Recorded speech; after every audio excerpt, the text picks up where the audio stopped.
you say fruit of the sun, anak ng araw, but you don't say fruit of the sun. There's no such word, there's no such thing as that. But it's buong araw, really. Ang dami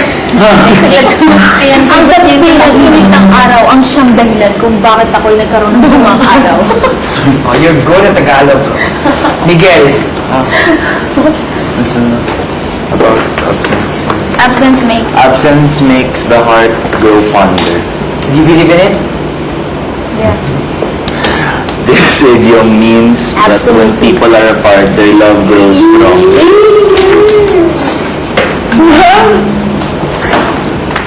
That's my case. Wow. Yung sinasabi. Bea? Hello, Bea? Hindi ko niya rin. Wala na talaga sila. Joke lang. Sige. Hindi ko. Someone Sometimes, sometimes absence makes the heart grow fonder. He just said sometimes. Did he say sometimes? Yes. Tagalog. It's absolutely. Ang lazy-lazy mo, Miguel. Even with the way you talk. Buong tulog. Tagalog. Bungang tulog, yan, bagay sa'yo. Bungang tulog. Panaginip dream. Ay, panaginip dream. Saan yun? Literal fruit of sleep. Bungang tulog. Para kay Juan. Fruit of sleep. Masama ang bungang tulog ko. Kagabi. Ay, tama ba yun?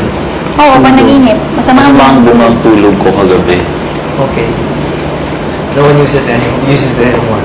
Sige, Iñaki. Acid test. An acid test is something that proves whether something is good or effective. Or not.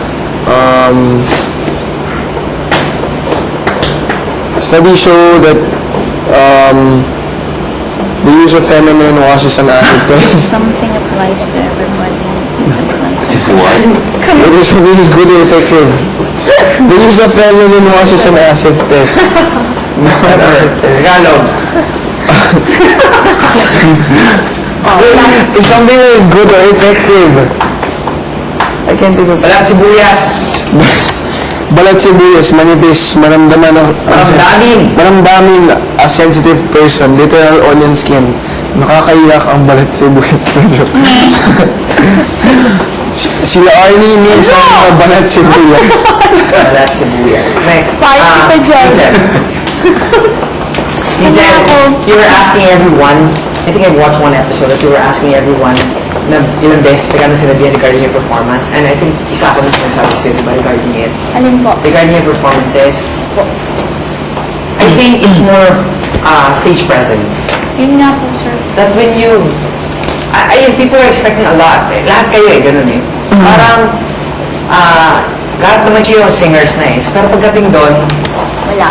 parang hindi ba naman tao yung energy mo that you want to release your energy yung while you perform.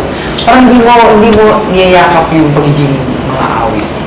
Talaga? Yung parang, performer, not mga awit. Kasi when you it's different when you're a performer and just a singer. A singer can just sing like this. Sweet love! And she's, or he is still a singer. Pagka, di ba kayo lahat, pag naramdaman mo yung adrenaline, pag kinakabahan ka, pag umakit ka ng stage, it's either kabahan ka na negative or kabahan ka na positive, di ba? Na ilalang mo labanan. So, I know you're not nervous, but in the presence of, stage, your presence when you perform, that's, I think, Kulang. lacks. But feel it. Hindi ko na-feel it. Sabi ko naman, sir. Sir, pero sabi nga Kami si Nyaki. feeling ko na, tapos pag pinanood ko, hindi pala. Ang ganun. Kaya ano ako. Maybe you're so relaxed. You know what I do? Before I perform, tayo ka, lakad ka, exercise ka, stretch ka. Huwag kang umupo bago ka mag-perform. Kasi yung tendency, mag-apply yung energy mo kung nasa stage ka na. While, pag alam mo na next